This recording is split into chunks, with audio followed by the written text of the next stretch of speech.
Akkam jirtu ijoollee nagaa jirtu qophii sirna gadaa torbee darbee dabarsine keessatti waa'ee dhaha Oromoo ilaallee turre. Ijoollee dhaha jechuun faana buutuu gadaa Oromoo jechuu isaa, dhaha jechuun akka jecha Ingiliffaatitti kalandara jechuu isaa. Ijoollee Oromoon bara gadaa kan lakkaawwatuun dhaha dhawatu kan aadaa isaatii fi akkasumas ammoo qaroomina isaatiin uumatee qabu dhaha mataa isaa qabaachuu isaa. Uummanni Oromoo akkuma uummatoota Chaayinaa, uummatoota Sumeeriyaa, Baabilooniyaa warra jiraatu, uummatoota Giriik, uummatoota Roomaa, uummatoota Inkaa fi Maayaa akkasumas akkuma uummatoota Arabaa kalandara mataa ofii qaba jechuudha. Kalandara yookiinis dhaha Oromoo kana ammoo duudhaa uummata Oromoo keessatti sirna gadaatiin kan wal qabatudha. Duudhaan dhaha Oromoo duudhaa sirna gadaa keessaa isa tokko tahee kan yeroo ittiin safaranidha. Uummata Oromoo biratti yeroon iddoo guddaa qaba. Sababiin isaas gadaan mataa isaatittuu bu'uura yeroo qaba jechuudha. Egaa ijoollee qorattoonni dhimma kana ilaalan uummata Oromoo biratti ayyaantuu akka jedhaman akkasumas ammoo bakka tokko tokkotti raagaa wagii jedhamanii akka beekaman fa'aa isiniif ibsinee turre. Akkasumas uummanni Oromoo dhaha kan dhawatuuf sirna gadaa ittiin geggeeffachuudhaaf jila dhawaa dhibaayyuu kanneen akka irreechaa fa'aa ittiin geggeeffachuudhaaf akkasumas ammoo oolii bulii keessatti waan itti fayyadamu hundaan kan ittiin qajeelfatu akkasumas ammoo hiree ijoollee dhalattee yookaanis carraa dhaloota daa'imman haarawaa dhalatanii kana ilaaluudhaan kan ittiin maqaa moggaasuu fi hiree isaanii ilaaluudhaan kan waan ta'an irratti isaan ramadu yookaanis isaan guddisu ta'uusaa isiniif ibsinee turre.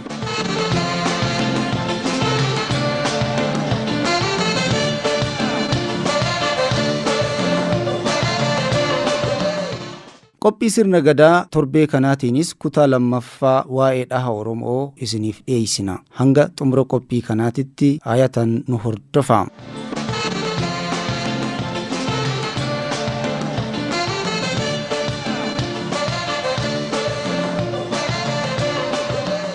Ijoollee Oromoon tooftaa yeroo ittiin lakkaa'an kan dhaha jedhamu qaba. Dhaha Oromoo akaakuu dhaha addunyaa kanneen akka addeessaa fi urjii irratti warra hundaa'aniitiin addatti uummanni Oromoo biiftuus dabalatee dhaha mataa isaa kan ji'a keessatti guyyaa 29 fi walakkaa qabu akkasumas maqaa urjiilee mul'atanii 27 kan fayyadamu ta'uusaa. Uummanni Oromoo guyyootii ji'a keessatti argaman 27 hanga 30 jiran hundaanuu ayyaana jedhee waama. Ayyaanonni kun ammoo yookaanis guyyootiin dhahaa ji'a keessatti argaman kun ammoo hiree fi carraa ijoollee dhalattuu qaba jechuudha. Oromoon haala teessuma urjiilee fi ji'aa irratti hundaa'uudhaan biiftuudhaan qindeessee ji'aa fi waggaa hidata jechuudha. Hidachuu jechuun ammoo dhahachuu yookaan dhahaa fi dhawaata hidatamuu jechaadha. Akka Oromootitti dhaha kan himu ayyaantuudha jennee turre. Abbaa kololoo fi haati kololoo bara durii dhaha Oromoo keessatti qooda guddaa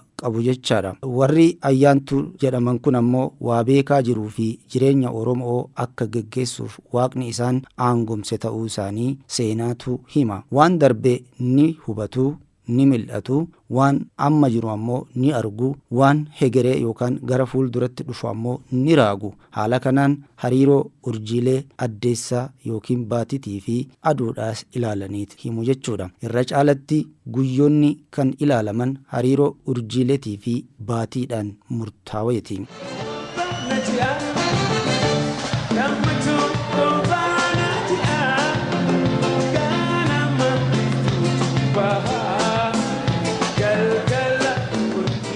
Ijoollee kalandara Oromoo keessatti guyyootiin ji'a tokko keessatti argaman walitti ida'amanii ji'oota waggaa keessatti mul'atan 12 yoo baay'ifaman guyyoota 354 qabu jechaadha. Kana jechuun ji'a tokko keessatti guyyaa 29 fi walakkaatu jira jechuudha. 29.5 kan ammoo ji'a 12 yoo baay'ifne waggatti guyyoota 354 arganna. Kuni ammoo dhahaa fi dhawaata warra Gregorian calendar yookaan warra Awurooppaatirraa waggatti guyyaa 11 garaagarummaa qabaata jechuudha. Ijoollee guyyoonni torban keessatti argaman qoodama halkanii fi guyyaa kan maqaa fi maqa 24 jedhaman qabu. Isaan kun ammoo bara ammayyaa kanaan yeroo yookaanis sa'aatii jedhamaniit beekamu. Yeroon qabeenya uumamaa kan waaqni dhala namaa hundaaf walqixa kenne akkasumas lubbu qabeeyyii hundaaf walqixa kenne kan heera uumaatiin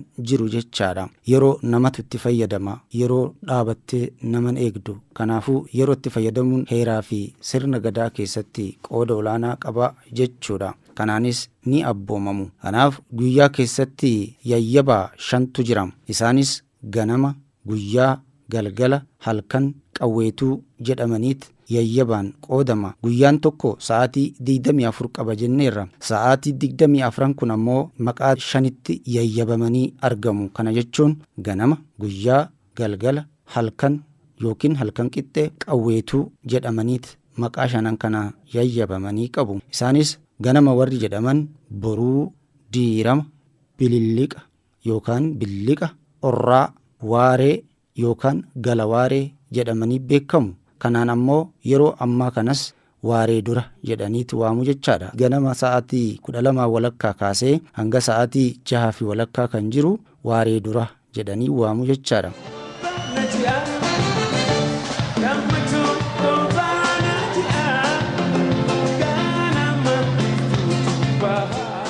Lammaffaan guyyaa jedhama. Kunis barcaa, aduu, saafaya, raarettii, gala yookaan galii jedhamaniit kan beekamanidha. Isaan kun ammoo waaree booda jedhamaniit beekamu. Barcaa kan jedhamu ammoo ifaa jechuudha. Waan ifaa jechuudha. Aduun ammoo baay'ee kan nama gubuu fi walakkaa sammuu kan ooltu, gaaddidduun namaa miila jalatti kan deebitudha. Saafaya kan jedhamu ammoo aduun ho'aa ture sun xinnoo kan qabbanaa'u jechuudha. Raarettiin ammoo aduun dhihuuf yookaanis lixuudhaaf yeroo geettu jechuudha. Gala yookaan galii jechuun immoo galgalatti kan dhiyaate jechuudha. Sa'aatii 11 walakkaa hanga 12 walakkaa galgalatti jechuudha. Kanaan uummanni Oromoo sa'aatii 7 kaasee hanga sa'a 12 kan jiruun waaree booda jedheet waamaa jira jechuudha.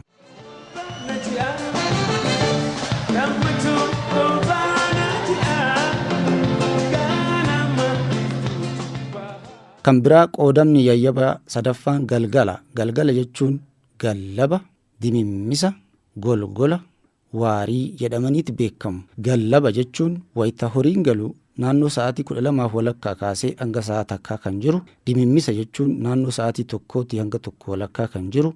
Galgala yookaanis golgola kan jedhamu ammoo sa'aatii 1 walakkaa hanga 2 walakkaa kan jiru. Waarii kan jedhamu ammoo sa'aatii 2 walakkaa kaasee hanga halkan sa'aatii 5tti kan jiru waarii jedhama jechuudha.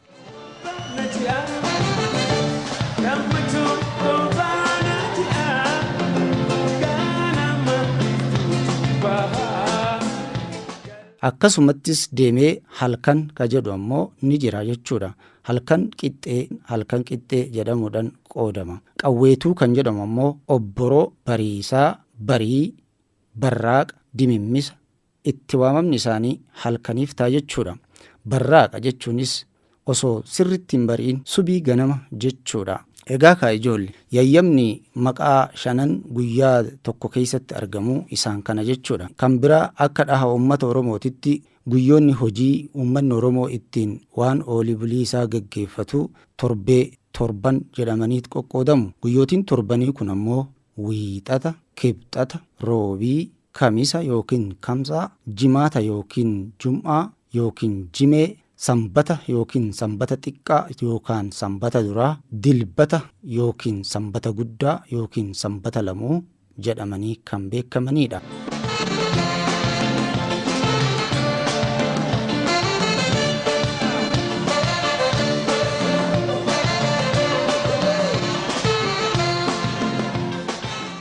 Egaa ijoollee waa'ee dhaha Oromoo guyyoota torbaniitii fi qoqqoodama maqaa yayyaba 5 guyyaa tokko keessatti argamanii kana kan torbee kanaa kanumaan goolabna. Torban qophii sirna gadaa dhaha Oromoo kutaa 3ffaa isaatiin walitti deebina. Hammasitti qophiilee OBN Gaammee Afaan wajjin nagayaan nuuf tura.